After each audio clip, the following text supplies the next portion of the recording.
नमस्कार. सत्कम YouTube channel मध्ये आपल्या सर्वांचं स्वागत आहे.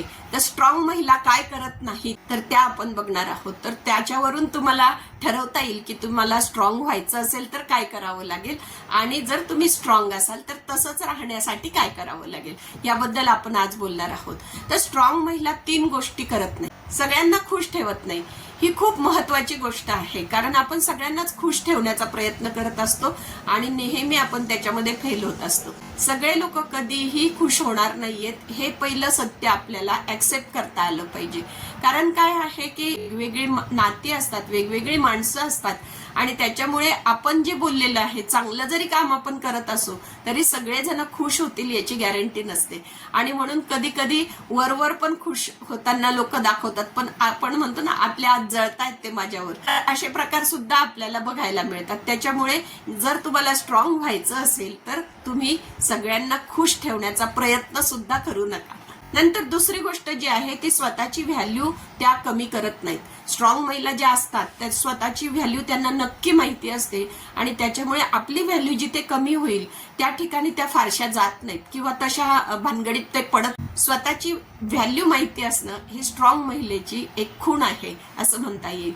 आपल्याला बघा, बाकीचे लोक जे आहेत ते नेहमी कमी लेखण्याचा प्रयत्न करत असतात. म्हणजे त्यातले बरेचसे चांगलेही असतात, काही मोटिवेट पण करतात आपल्याला, काही प्रोत्साहन पण देतात, पण हल्ली ती संख्या कमी झालेली आहे. म्हणून तुम्हाला सांगते आहे की आपल्याला खेचण्याचा जास्त प्रयत्न करतात. आपण खूप कितीही चांगल्या गोष्टी करा, चांगल्यातलं सुद्धा वाईट शोधण्याची कला काही काही कलाकारांना अवगत असते आणि ते नेहमी आपले नातेवाईक असतात. आणि म्हणून आपल्याला ह्या गोष्टी लक्षात ठेवल्या पाहिजे की आपली व्हॅल्यू काय आहे, आपला अभ्यास काय आहे, आपला अनुभव काय आहे, त्याच्यावरून ठरलेल्या गोष्टी काय आहेत आपल्या, आणि आपण काय काय करत आहोत हे आपल्याला जर नक्की माहिती असेल तर आपण स्ट्रॉंग बनू शकतो. आणि ज्या ठिकाणी व्हॅल्यू आपली कमी होत असेल त्या ठिकाणी फारसं गेलं नाही आपण किंवा त्याला दुर्लक्ष केलं तर मात्र आपण स्ट्रॉंग बनू शकतो. आणि तिसरी गोष्ट जी आहे ती म्हणजे स्ट्रॉंग महिला ज्या आहेत त्या चुकीच्या नात्यात राहत नाहीत. आता तुम्ही म्हणाल, मी बराच याच्यावर विचार पण केलेला आहे, अभ्यास पण केलाय की नातं चुकीचं असतं की व्यक्ती चुकीची असते. तर चुकीचं काहीच नसतं, सगळे बरोबर असतात. व्यक्ती पण चुकीची नसते. नात्यावर आपण बोलू नंतर पुढे, त्याच्यामध्ये अजून काही बरेचशे मजेशीर गोष्टी आहेत त्या बोलू आपण पुढच्या व्हिडिओमध्ये. चुकीच्या नात्यामध्ये ते राहत नाहीत. आपल्याला अशा व्यक्ती दिसतील बघा की त्या व्यक्ती म्हणून खूप छान आहेत, म्हणजे ते आपली अगदी जवळची मैत्रीण पण होऊ शकतो, पण केवळ ते आपले नातेवाईक आहे म्हणून आपल्याशी असे वागत असतात.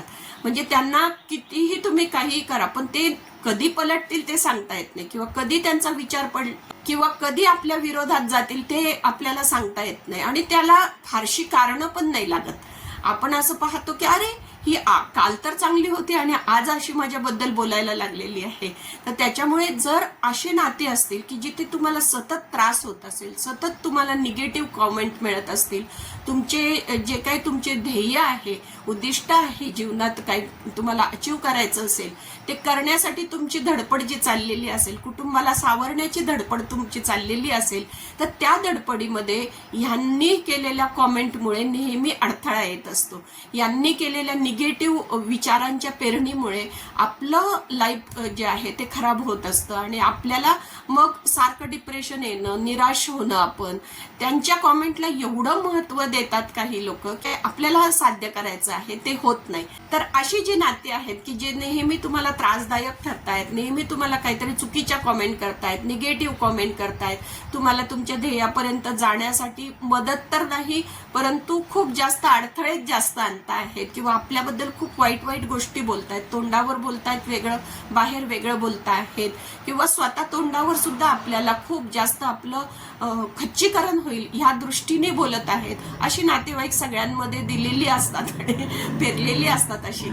तर अशा नात्यांमध्ये फारसं न अडकता आपण जर थोडं त्यांना स्पेस दिली, आपल्याला सुद्धा स्पेस मिळते, त्यांना पण मिळते, आणि मग नंतर काही काळानंतर ती नाती रिपेअर होण्यासाठी सुद्धा मदत होते. परंतु तेवढ्या काळापुरतं आपण थोडंसं मागे गेलो आणि आपल्या पुरती स्पेस तयार केली आणि नात्यांमध्ये फारसं अडकलो नाही, तर त्यावेळेला आपल्याला स्ट्रॉंग होता येतं. सगळ्यांना खुश ठेवत नाही, स्वतःची व्हॅल्यू कमी करत नाही, आणि तिसरी गोष्ट म्हणजे चुकीच्या नात्यात अडकून राहत नाही.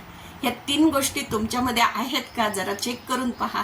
नसतील तर त्या अंमलात आणण्याचा प्रयत्न करा आणि स्ट्रॉंग महिला बनण्याचा प्रयत्न करा. तर हा व्हिडिओ आपल्याला कसा वाटला ते कॉमेंटमध्ये नक्की सांगा आणि ह्यातल्या खरंच गोष्टी तुम्ही काही केल्या आहेत का किंवा करायच्या असेल तर ते पण तुम्ही सांगा. आणि लाईक करा, कमेंट करा आणि आपल्या सत्कर्म चॅनलला सबस्क्राईब करा. धन्यवाद.